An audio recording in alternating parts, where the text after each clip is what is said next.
বৃহত্তর নোয়াখালীর সাথে দ্রুত মুসাপুর রেগুলেটরের কাজ দৃশ্যমান হবে বলে জানিয়েছেন পানি সম্পদ মন্ত্রী শহীদ উদ্দিন চৌধুরী অ্যানি।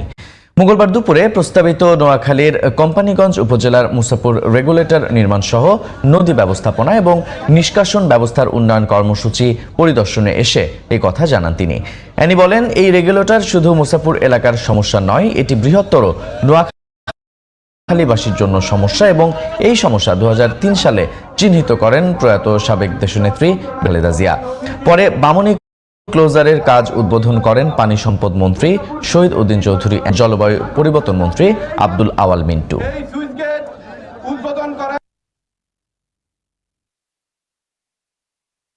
প্রকৃতির সঙ্গে যুদ্ধ করে আমরা এই নোয়াখালীবাসী এই উপকূলীয় অঞ্চলে আমরা বেঁচে আছি, যে এই প্রকল্পটি আমাদের জন্য বিশেষ প্রয়োজন এবং প্রয়োজন বিধায় এই প্রকল্পটি একদিকে আলোচনা রয়েছে, প্রস্তাব আকারে রয়েছে এবং পরবর্তী একদিকে মাননীয় প্রধানমন্ত্রীর সঙ্গে আলোচনা করে আমরা যেন এই প্রকল্পটি বাস্তবায়ন করতে পারি সেই উদ্যোগ আমরা গ্রহণ করি।